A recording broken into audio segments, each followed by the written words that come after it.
ಪರಿಗಣನೆಗಳು?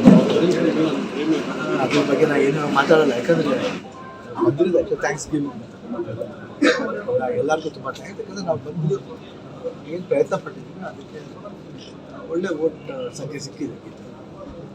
ಗೆಲ್ತೀವಿ ಅಂತ ಅಂದ್ಕೊಂಡಿದ್ದು, but still ಯಾರೋ ಒಬ್ರು ಗೆಲ್ಲಬೇಕಾಗಿತ್ತು. ರಾಘವೇಂದ್ರ ಅವ್ರು ಗೆದ್ದಿದ್ದಾರೆ, ಅವರು ಸುಭಾಷ್ ಆದ್ರೆ ಏನು ನಮಗೆ ನಿನ್ನೆ ಎಲ್ಲ ಗೊತ್ತಿಲ್ಲ, ಯಾರೋ ಒಬ್ರು ಗೆಲ್ಲಬೇಕಾಗಿತ್ತು, ನಾವು ಗೆದ್ದಿದ್ದು. ಇವತ್ತು ಒಳ್ಳೆಯದಾಗಲಿ ಅಂತ ನಾವು ಒಳ್ಳೆ ಪ್ರಚಾರ ಮಾಡಿದ್ವಿ, ಸಿನಿಮಾ ಇಂಡಸ್ಟ್ರಿನೂ ಕೂಡ ಬಂದಿತ್ತು.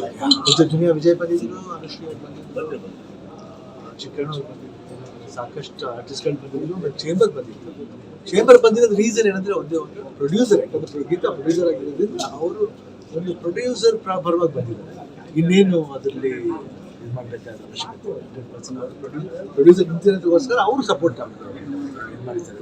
ಇನ್ನೇನು ಬೇರೆ ಏನು ನಮ್ಮ ಪ್ರಚಾರದ ಬಗ್ಗೆ ಒಂದು ಬ್ಯಾಡ್ ಕಾಮೆಂಟ್ಸ್ಗಳು ಬರುತ್ತೆ ಹೋಗುತ್ತೆ, ಅದೆಲ್ಲ ಕೇಳ್ಕೋಬೇಕಷ್ಟೇ. ಎಲ್ಲರಿಗೂ ದೇವರಿದ್ದಾನೆ, ದೇವರಂತ ಒಬ್ಬ ಇದ್ದಾರೆ, ನೋಡ್ತಾ ಇರ್ತಾನಲ್ಲ. ಯಾಕಂದ್ರೆ ನಾವು ತಪ್ಪಾಗಿ ಅನಿಸಿದ್ರೆ, ತಪ್ಪಾಗಿ ಮಾಡಿದ್ರೆ 100% ದೇವ್ರು ನೋಡ್ತಾರೆ.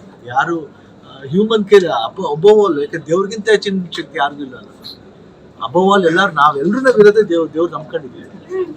ದೇವ್ರಿಂದ ಎಲ್ಲರೂ ಅರ್ಥ ಆಗುತ್ತೆ, ಅದು ದೇವರು ಅಭಿಮಾನಿ ದೇವರು ಆಗ್ತಾರೆ ಹಾಗೂ ರಿಯಲ್ ದೇವರು ಆಗ್ತಾರೆ. ಸೊ ಅದರಿಂದ ದೇವರು ನಾವೇ ದಾಳಿ ಮಾಡಿಸಿದ್ರಿ ಮನೆ ಮೇಲೆ, ಅದನ್ನು ನಿಮಗೆ ಗೊತ್ತಿರಬೇಕು. ಯಾಕಂದ್ರೆ ಸುಮ್ಮನೆ ನಾವು ಇದ್ರ ಬಗ್ಗೆ ಕಮೆಂಟ್ ಮಾಡ್ತಾ ಹೋದ್ರೆ ಏನಾಗುತ್ತೆ, ಇದು ತಿರ್ಗಾ ಒಂದೊಂದು ಆಪೋಸಿಟ್ ಬರ್ತಾ ಇರುತ್ತೆ. ಅದು ಮಾಡೋಕ್ಕೆ ನಾನು ಮಾತಾಡೋಕ್ಕೆ ಇಷ್ಟಪಡಲ್ಲ.